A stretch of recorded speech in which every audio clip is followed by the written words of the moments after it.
Hey everyone, welcome back to the next cinema channel. Masih sama gue lagi Are di rekomendasi 5 film. Dan hari ini gue bakalan kasih film-film drama Korea paling sedih yang bakalan membuat penontonnya menguras air mata. Dan ini adalah part keduanya. Atau bisa gue bilang di rekomendasi kali ini gue sedikit dibantu oleh teman-teman subscriber semua. Pokoknya terima kasih banget buat kalian yang sudah komen di video sebelumnya. Dan sedikit tambahan juga buat kalian semua yang belum nonton di part pertamanya, kalian harus tonton dulu dan gue bakalan taruh linknya di kolom deskripsi. Oke, sebelum gue kasih list rekomendasi film drama Korea paling sedih, seperti biasa kalian bisa pencet dulu tombol subscribe-nya dan sekalian aktifin notifikasinya. Jika sudah, mari langsung aja kita masuk ke dalam list rekomendasi filmnya. Oke, sekarang kita langsung aja masuk ke dalam film pertama yang bakal menampilkan drama keluarga yang bisa membuat kalian emosi serta dibumbui juga dengan adegan-adegan yang sepertinya familiar banget untuk drama Korea, yaitu tentang lawyer yang menegangkan. Bercerita tentang seorang pengacara muda yang penuh ambisi dan cita-cita bernama Jang Yup. Suatu hari Jang Yup mendapat kasus pertamanya dan harus menangani kasus seorang anak berusia 10 tahun yang mengaku telah membunuh adiknya yang berusia 7 tahun. Jang Yup melihat adanya kejanggalan dari pengakuan anak tersebut dan harus menyelidiki kasus ini lebih mendalam. Sebuah film yang mengusung genre drama atau hukum, penonton di sini bakal dibikin melo habis-habisan di filmnya. Dan juga penerapan konsep di mana drama dan politiknya itu porsinya pas banget. Penonton dijamin gak bakalan jenuh saat nonton full filmnya. Selain itu di film ini juga bakal ada penampilan yang menarik dari Lee Dong-wi yang biasanya bermain di film komedi. Namun Lee di sini berhasil memainkan karakter yang serius dan membuat penontonnya terbawa suasana. Di bawah arahan sutradara Jang Kyung-sung yang biasa mengarahkan film drama-drama sad, gue yakin bakalan wow banget filmnya. By the way, film My First Client ini adalah film yang diangkat berdasarkan kisah nyata dari sebuah kejadian pada tahun 2013 lalu di Chilgok, Provinsi Gyeongsang Utara, Korea Selatan, di mana ada seorang wanita tega yang menyiksa anak tirinya hingga meninggal, lalu memaksa saudaranya untuk mengakui sebagai pembunuhnya. Overall buat gue sendiri, The First Client bisa gue katakan paket komplit. Dramanya bagus dan penyelesaian konfliknya juga berjalan dengan sangat pas. Untuk drama paling sedih, bisa gua katakan kalian semua yang mau menonton film ini siapin tisu sebanyak mungkin. My First Client tayang perdana pada 22 Mei 2019. IMDb memberikan rating pada sebuah film drama keluarga baper dan bikin mewek ini sebesar 7,3 serta di-vote lebih dari 700 pengguna akun dengan dilabeli 13+. Film yang bakal menampilkan perjuangan cinta yang sesungguhnya bukan tentang cinta yang bahagia, namun cinta di sini bakalan membuat kalian mewek saat nonton perjuangan dari salah satu karakternya. Bercerita mengenai seorang wanita bernama Sujin yang gak sengaja bertemu dengan Chulso, pria pendiam. Mereka sempat mengalami kesalahpahaman ketika Sujin salah mengambil minuman kaleng di minimarket. Takdir pun mempertemukan mereka kembali. Ternyata Chulso bekerja sebagai karyawan di perusahaan konstruksi milik ayah dari Sujin. Masih sesuai judul di segmen kali ini, film dengan mengusung drama mellow yang satu ini sukses membuat penontonnya meneteskan air mata melihat ketulusan cinta dari Chulso pada Sujin. Melodrama dan romantis di film ini sangat match banget dengan porsi penceritaan yang sangat rata dan ditampilkan juga dengan rapi. Penonton dapat menikmatinya dengan jelas. Bukan cuma menang di bagian drama romance yang membuat penontonnya mewek, tentu aja ada penampilan dua pemeran utama yang mampu mentransfer cerita sedemikian rupa dengan acting yang berhasil dia bawakan.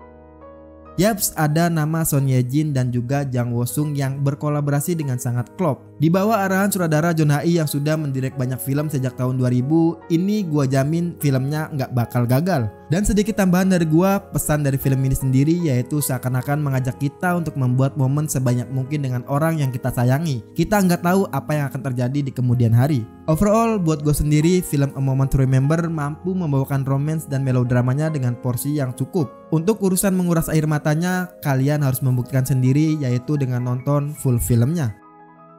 A Moment to Remember tayang perdana pada 5 November 2004. IMDb memberikan rating pada sebuah film romantis dengan memberikan kisah yang sesungguhnya ini 8,2 serta di-vote lebih dari 23.000 pengguna akun dengan dilabeli 13+.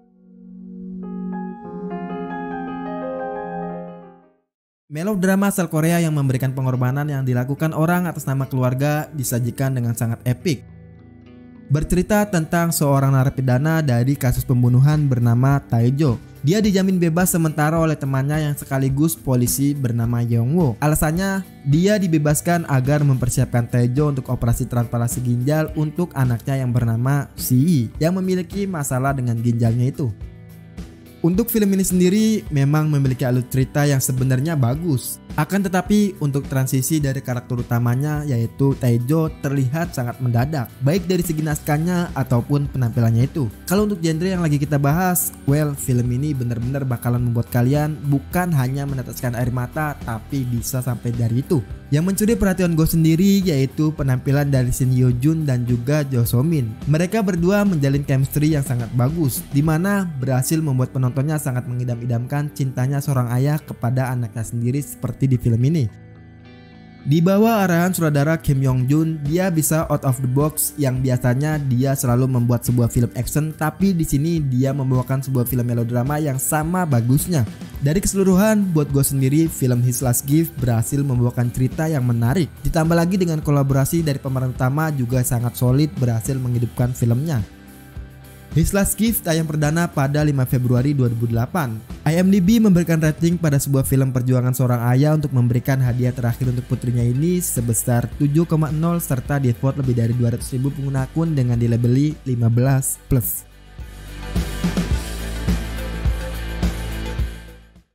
Sebuah film yang memberikan kasih ibu yang gak ada batasnya sama sekali, dan film yang satu ini sangat cocok untuk ditonton di semua kalangan, dan bahkan cocok banget ditonton oleh anak perempuan yang mungkin sering berantem dengan ibunya. Bercerita tentang seorang gadis muda bernama Jisuk yang berpergian di kampung halamannya untuk mengunjungi ibunya. Dalam perjalanannya dengan kereta, Jisuk mengenang masa lalu ketika dia masih kecil yang sangat dimanja dan menjadi kebanggaan orang tua. Long Visit memberikan alur cerita yang relate banget dengan kehidupan orang di luaran sana. Dengan alur dan konflik yang relate, film ini berhasil menjaga tensi penceritaannya itu. Dan bisa gue bilang gak sama sekali membuat bosen scene per scene-nya. Dan juga film Long Visit ini memberikan banyak pesan yang nyampe kepada penontonnya. Bagaimana dia harus mengekspresikan rasa sayangnya kepada seorang ibu. Selain dari itu, ada nama Kim Hae Suk dan juga Park Jin Hee yang memberikan acting sangat luar biasa. Terkhusus Kim Hae Suk yang berakting sangat totalitas, baik sebagai ibu muda saat Jisuk masih kecil ataupun pada saat Jisuk sudah dewasa. Akting Kim lah yang membuat semua penontonnya menguras air mata. Di bawah arahan sutradara Yo Sung Yup yang namanya familiar banget, gua jamin filmnya bakalan sukses apa yang penonton mau. Overall buat gue sendiri, film A Long Visit ini berhasil menciptakan karakter yang kuat pada sosok seorang ibu. Dan gak bisa dipungkiri, cerita yang sederhana ini juga berjalan dengan sangat bagus dibarengi konflik yang relate banget terjadi banyak orang di luaran sana. Long Visit tayang perdana pada 22 April 2010. IMDb memberikan rating pada sebuah film perjalanan panjang seorang anak untuk mengunjungi ibunya ini sebesar 7,3 serta di-vote lebih dari 200 pengguna akun dengan dilabeli semua umur.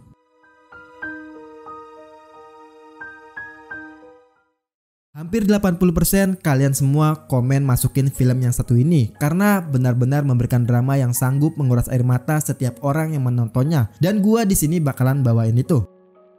Pada tahun 1997, seorang ayah yang sekaligus penderita keterbelakangan mental bernama Lee Yong-gu harus menerima hukuman yang bukan karena kesalahannya itu. Dia dipaksa untuk mengakui kejahatannya yang bukan dilakukannya untuk melindungi putri sematawayangnya yang bernama Yesung.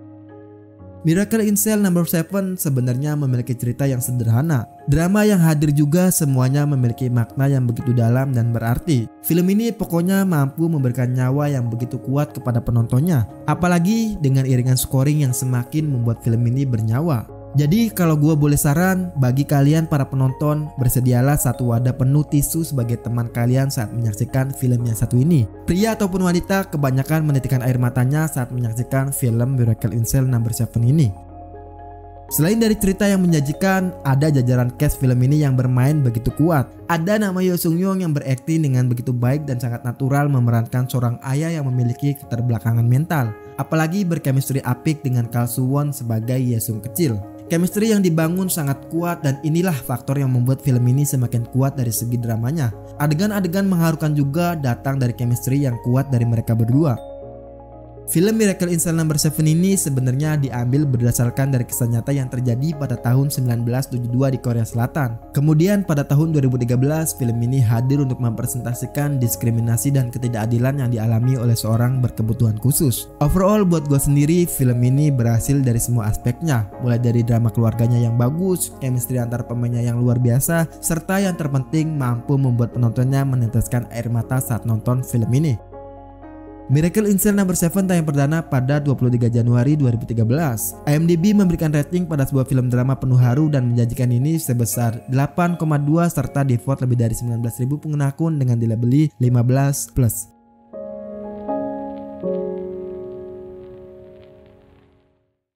Oke, mungkin cuma segitu aja untuk konten 5 film drama Korea paling sedih di part kedua yang bisa gua kasih kali ini. Subscribe, like, share, dan selalu support channel ini. Kalau kalian mau request rekomendasi film ke gua, kalian boleh tulis di kolom komentar. Sekian dari gua untuk konten hari ini. Gua Are, see you in the next film.